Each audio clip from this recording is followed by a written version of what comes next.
What's up, everybody? It's your boy Trayvon here with Untitled TV, and today I'm going to do a fragrance review on a fragrance from the house of Ellis. And I got this particular fragrance at Marshall's at a rack store at Marshall's. And I've been looking for this fragrance for quite some time because I have two other fragrances from this particular line, and I was looking for this one and finally got my hands on it. And guess what? You're just gonna have to find out. So without further ado, let's just jump into it. And that fragrance from the house of Ellis, this is Ellis Pure Blue. There you go. Here is the box. Really do like this box. This is an EDT concentration, a 3.4 fluid ounce bottle, 100 milliliters of size. Nothing on the sides. There you go. Got a little information on the back. Nothing at the top. Got your barcode and a batch code at the bottom. Here is the bottle. At the bottom, you got this sticker, Ellis, then you got the size and concentration here at the bottom. The atomizer on here it's decent. It puts out a nice amount of that juice, so it's not bad at all. So, what do I get out of this bad boy? Immediately you get a nice warm grapefruit, bergamot, lemon, zesty type of a scent, and with a little hint of like some dry fruitiness in the opening at least. So let's just get into the notes. The notes is bergamot, grapefruit, and apple. Now the apple mixed in with that grapefruit makes it a little bit more of a dry fruity type of a scent. And you still get that tartness from the grapefruit. Bergamot gives it like a bright lime, zesty type of a citrus in the opening. And the opening is beautiful, bright, like a marine type of sea salty type of a accord, fresh, spicy, and then once you transition into the mid, you get some watery notes, green notes, and some cardamom. Now, the cardamom is kind of immediately creeps in after the opening, after the notes in the top. You get that warm, dry type of a sweet, fruity aspect to this fragrance. And that's where the spice comes in, is from that cardamom, but it's like a sweet type of a spice, making the freshness as well as the fruitiness inside of this fragrance a little bit more of a dry, fruity, fresh, spicy scent.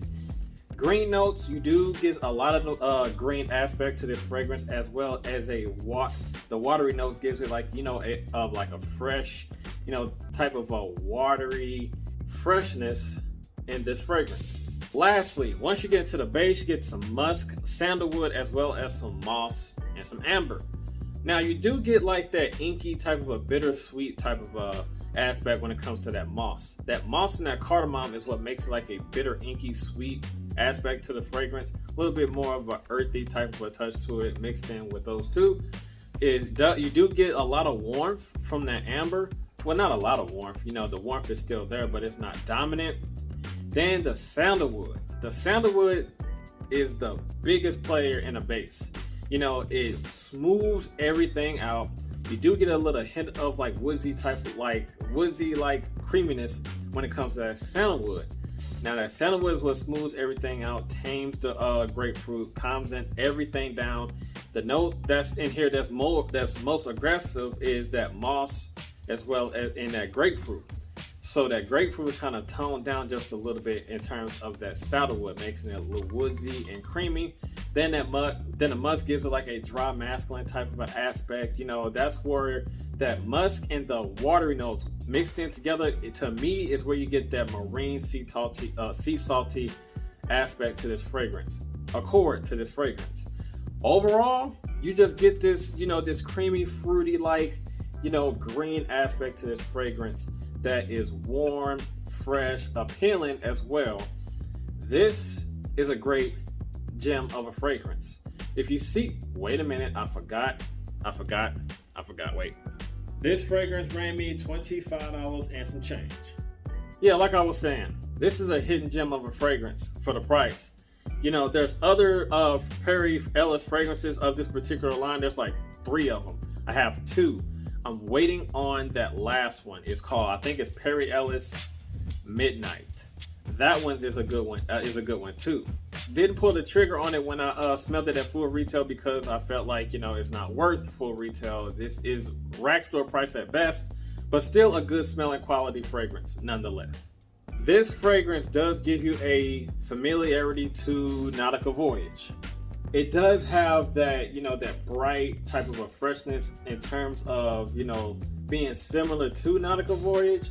But if you were to take Nautica Voyage and just throw cardamom in it, and you get that, like that dry, fruity type of a spice, sweet spice that you get out of cardamom, get this, Nautica Voyage with cardamom in it, with a sweet little dry touch to it. Basically, this is what you get.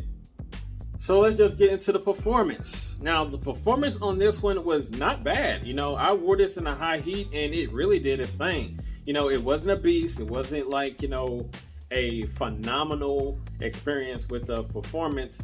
It was doing its thing. It was where it needed to be. Average. It was chill, laid back, The projection was good within, like, I want to say an hour, because I did overspray with this. And if you do overspray with this, you will not choke yourself out, and you will not offend anybody, and you will not be cloying in a high heat. This adapts to the heat quite nicely. So the projection was good within an hour. Then it set close to the skin, like, around my intimate area. But it did actually push out quite a bit once it got in contact with that heat. The heat really does amp this up and have it perform quite nicely, but not a beast of performance, just average, subtle to average, average to subtle. You'll still be able to smell it. People will also be able to smell it. I test this out, around family. They was able to smell it. I actually had a lady friend that smelled this and she liked this as well. So yeah, it does give you compliments, and people will be able to detect it in terms of, the high heat. Now, if you are in climate control conditions like AC or anything like that, it'll sit closer to your skin. The total longevity on this was 6 hours tops. If you want more than that, just drown yourself with this. But 6 hours was enough for me for a Perry Ellis fragrance. I mean, it really did do its thing. I'm quite surprised of the performance. Seasons to wear Perry Ellis Pure Blue. I will definitely say, without a shadow of a doubt, it will be spring and summertime. If you want to wear it in the fall and winter time, it's up to you. Wear it whenever, however, it does not matter. But specifically, this is definitely a spring and summer high heat type of a situation of a fragrance. So there's that. Age group, any age can pull this off. Doesn't have a lot of sweet playfulness to it for the younger guys. Doesn't have any animalic masculinity, maturity, or any type of nostalgia type of a smell for the older gentlemen or experienced noses to appreciate. So whatever age that you are, it doesn't matter. If you like it, wear it. Specifically, all ages. Is versatile in all ages, in my opinion.